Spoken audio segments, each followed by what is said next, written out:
សប្តាហ៍នេះយើងឮតែពី AI ស្ទើរតែគ្រប់កន្លែងប៉ុន្តែពុកម៉ែបងប្អូនទាំងអស់គ្នាដឹងទេថា AI មិនមែនតែមួយប្រភេទនោះទេយើងអាចប្រៀបធៀបវាទៅនឹងការហោះហើរចាប់ពីយន្តហោះកណ្ដាស់រហូតដល់ rocket ជាដើម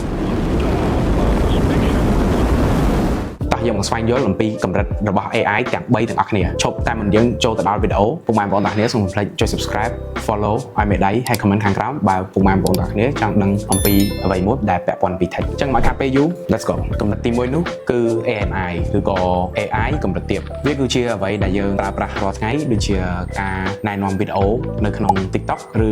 ការ scan មុខនៅលើទូរស័ព្ទដៃរបស់យើងឬក៏ chatbot សាមញ្ញសម្រាប់ AI ហ្នឹងវាអាចធ្វើតែមួយមុខនោះទេបើឧបមាយើងបង្រៀនវាឲ្យលេងអុកវានឹងខ្លាចទៅជា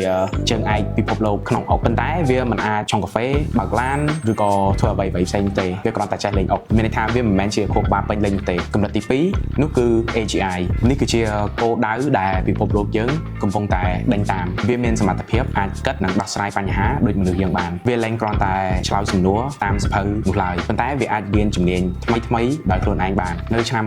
2026យើងនេះយើងកំពុងតែឈានជើងមកដល់មាត់ទ្វារនៃកម្រិត AI នេះហើយតាមរយៈភ្នាក់ងារ AI ឬក៏ជាភាសាអង់គ្លេសគេហៅថា AI agents ដែលអាចធ្វើការងារជំនួសមនុស្សបានយ៉ាងច្រើនកម្រិតចុងក្រោយគេនោះគឺ ASI នេះគឺជាកម្រិតក្នុងសម័យឬក៏ដូចជានៅក្នុងរឿង sci-fi វាគឺជា AI ដែលឆ្លាតជាងខួរក្បាលមនុស្សបូកបញ្ចូលគ្នាទាំងអស់វាអាចដោះស្រាយបញ្ហាមនុស្សដែលយើងមិនអាចដោះស្រាយបានដូចជាការរកថ្នាំព្យាបាលសម្រាប់ជំងឺដែលយើងមិនអាចព្យាបាលបានហើយជាចុងក្រោយបើពុកម៉ែបងប្អូនទាំងគ្នាឮគេនិយាយថា AI នឹងដណ្ដើមការងារមនុស្សយើងពុកម៉ែបងប្អូនទាំងគ្នាគួរពិចារណានិងគិតមើលសិនតើ AI នឹងកម្រិតណា AI មិនមែនបង្កើតឡើងមកដើម្បីជំនួសមនុស្សយើងទេប៉ុន្តែ AI បានបង្កើតឡើងមកដើម្បីពង្រីកសមត្ថភាពរបស់យើងទាំងអស់គ្នាហើយអញ្ចឹងថ្ងៃនេះវីដេអូមានតែប៉ុណ្្នឹងទេពុកម៉ែបងប្អូនសូមកុំភ្លេចចុច subscribe ហើយកុំភ្លេច comment ខាងក្រោមបើពុកម៉ែបងប្អូនទាំងគ្នាចង់ឃើញវីដេអូអ្វីមួយដែលពាក់ព័ន្ធអំពី tech so this is Seth from Bro Talk Techs I hope you guys enjoyed this video I'll see you guys in the next one be safe bye bye